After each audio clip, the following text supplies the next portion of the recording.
Hello guys, and welcome to patch 6.13 for League of Legends. My opinions on this, I've just finished reading it through, so let's quickly go over. There's a couple champions, not a couple, but a few dozen, 2 dozens I think, around 2 dozen. Champions being not reworked, but done over. So Blitzcrank now, they're nerfing him. So his Q, his super annoying Q that always gets the first blood, now pulls enemy not like 75 units in front instead of directly in front of him. So you might have a better escape chance. His E, Power Fist, his CDR is now down. Duration is now down, but his empowered basic attack can no longer be cancelled. Next is his ultimate, his static field. Its cooldown is now higher early game, but late game, once you have 3 points into your ultimate, it's gonna be 20 seconds. His no longer hits monsters while Blitzcrank is out of combat. Next one we have here is Lulu, and Lulu has been nerfed and all of that, but now her base mana is now up. Base movement speed is now up, so basically a big buff.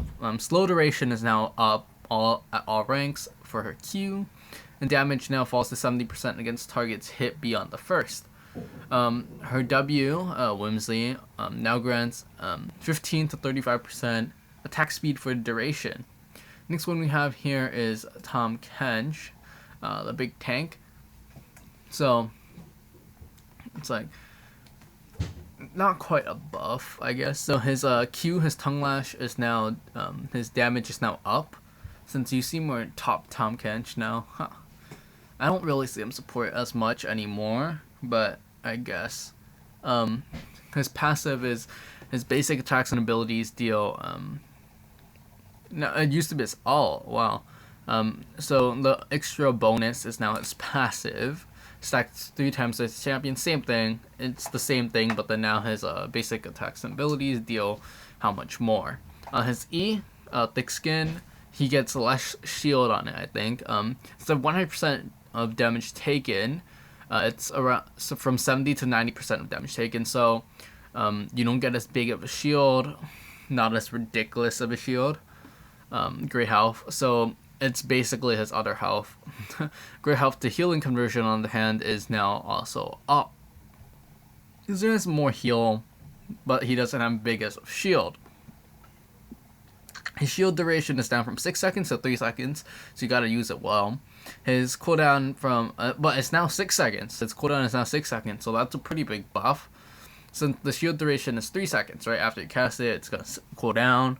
And after 6 seconds, you're going to take more shield. You're just going to put up that shield again.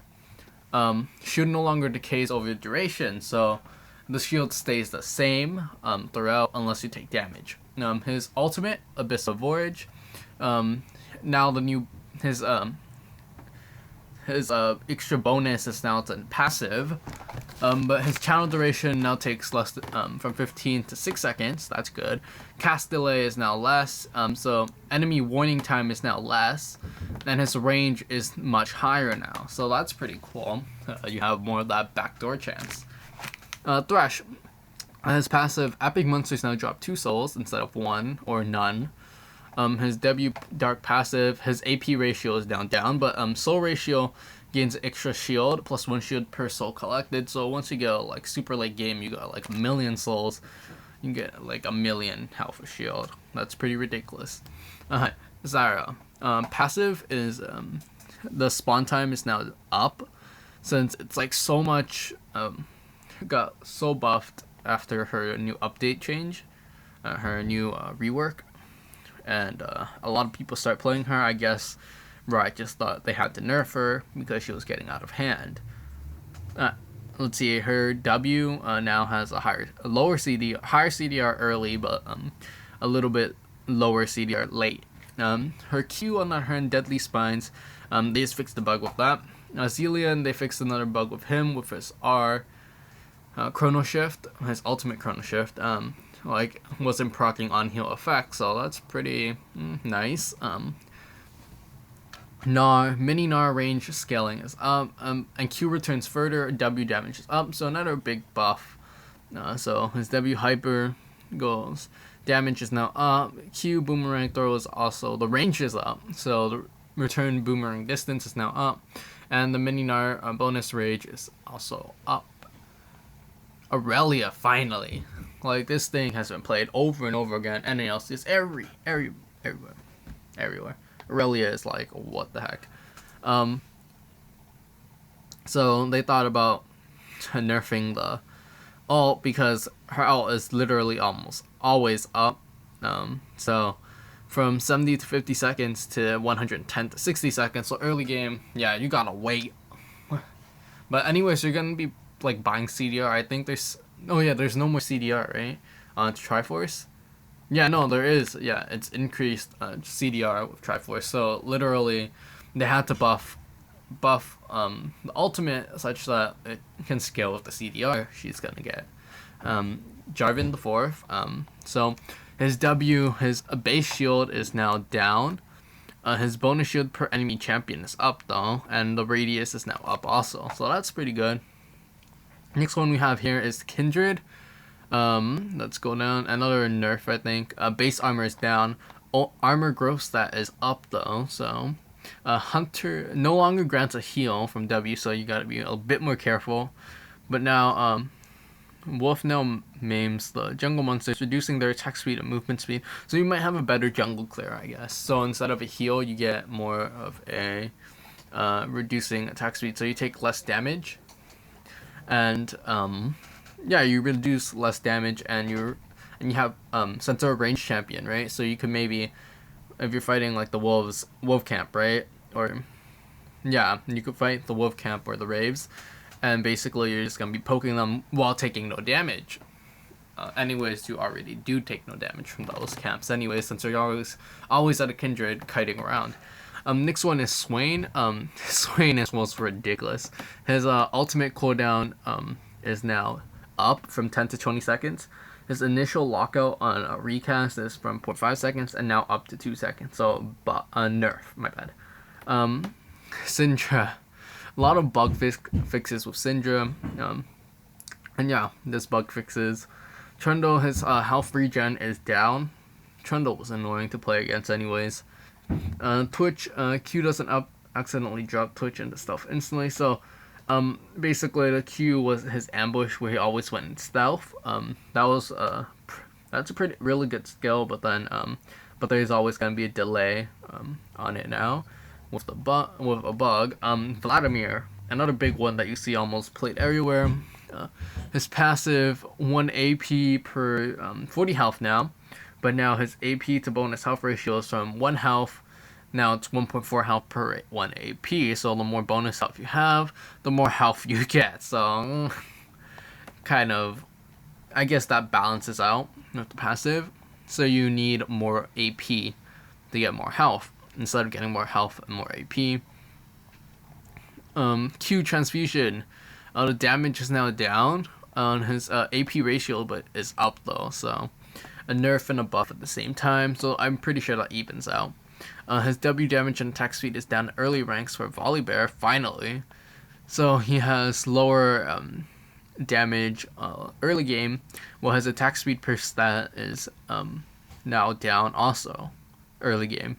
Ziggs, another bug fix, so I don't really care about that. Terrain abilities. So right here it's about how pathing works. So every time I fail flash, I blame it on pathing. I mean, unless it's pretty ridiculous flash, or like I've just tried, I'm done playing League, I'm just flashing for no reason. But here it's like everybody wants to flash over the wall to escape, or they wanted to flash over that space that you could flash over to get that kill, but you couldn't because they pathed it around the wall and you just kept walking to the side, and when you flash, you couldn't flash over and you failed to flash. Yeah, you could blame this pathing, but now they made it better after Thalia's ultimate. They thought with Anivia, Trundle, Azir, and Jarvan, Azizarat Portal, all of those, the pathing is less ridiculous because since Thalia covers half the map, her ultimate can cover half the map. Basically, what happened is that instead of pathing around to go back around your base, to flash over the pathing, and now they're letting you kind of allowing you that time to flash over the wall. The next one we have here is Mordekaiser. For the Howling Abyss, another one of my favorites, ARAM. Mordekaiser now has a bug fix where he would where you would cast his W on the ally closest to you instead of the target you wanted to cast it on. Dahlia has another one. Her Q, the work ground duration is now down in ARAM or Howling Abyss. Next one we have here is a bunch of items, support items actually. So Ancient Coin, you start with Ancient Coin, now has CDR. You move on to the Nomad's Medallion, but then the CDR is now up, health regen is down, and mana regen is up though. So I'm not sure. I'm still Soraka main, so still buy it. Talisman of Ascension. The new recipe is a Raptor's Cloak, Nomad's Medallion, and plus 450 gold, extra gold, and the total cost now is up 300 gold from 2200. Now it has armor though, from 0 to 45. Health regen is to 150%. Mana regen is down though, so that's a bummer. Point runner builds up 20%. Oh yeah, it's just like what you call Caesar Rock Portal, another one, Wrecker. Now the Relic Shield line, basic one change is that the minion execute is now different. It's the same thing basically, but it's 5 times your level. For Relic Shield, Targon's Brace is 10 times, and Face the Mountain and Eye of the Equinox is 20 times your level, plus the lowered amount of health. So late game, you just execute faster. Ridiculous executes. Because it skills, like, also you can't, Spoils of War passive no longer executes, like, Zara's plants or Yorick's, I think, monsters that he spawns. Also, Spellleaf's Edge is now changed, where, passive is no longer put on cooldown when you're killing something like Zara's plants, Yorick's monsters, same thing. Next one we have here is Forbidden Idol. It's for Morello Nomicon and for other stuff too. I think Mikhail's Crucible also needs that. I'm not sure. I might have to check on that because I just like click and buy. I don't really care about what I buy because the main item is click it, buy whatever I could buy, or what's better to buy at the current situation and buy the item itself later. But now total cost is up, and the Forbidden Healing. And no, now it gives 10% bonus healing and shooting power. Okay, on and off a bit. Next one is the Ardent Sensor. The combined cost is now down, but the total cost is now up. AP on the other hand is up. AP is up. Mana regen is down on the other hand. Ardent Healing, it gives 15% bonus healing and shooting power. Next one we have is Mikhail's Crucible.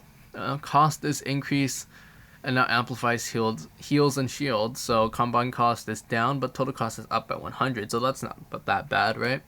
But it gives 15% bonus healing and shooting power. So that's pretty good. Ruby Sight Zone. High cost. So combined cost is now down, but the total cost is now 16,000 gold. An active item cooldown reduction is 20% now instead of 10%. Next thing is the Hextech Protobelt 1. I love this item so much. Protobelt's dash now disables spellcast, so another thing. Yeah, spells can no longer be cast when you're dashing. So you can't, like dash and kill somebody at the same time. I think that's what. If you guys watched the Mortal, wait, no, he flashed back in. Up, he didn't Protobelt in, so that's different. So wards now gain experience, and attacking them no longer puts you out of combat. That's the 2 big things, but basically wards. Hello guys, and welcome to patch 6.13 for League of Legends. My opinions on this, I've just finished reading it through, so let's quickly go over. There's a couple of champions, not a couple, but a few dozen, 2 dozens I think, around 2 dozen. Champions being not reworked, but done over. So Blitzcrank now, they're nerfing him So his Q, his super annoying Q that always gets the first blood, now pulls enemy not like 75 units in front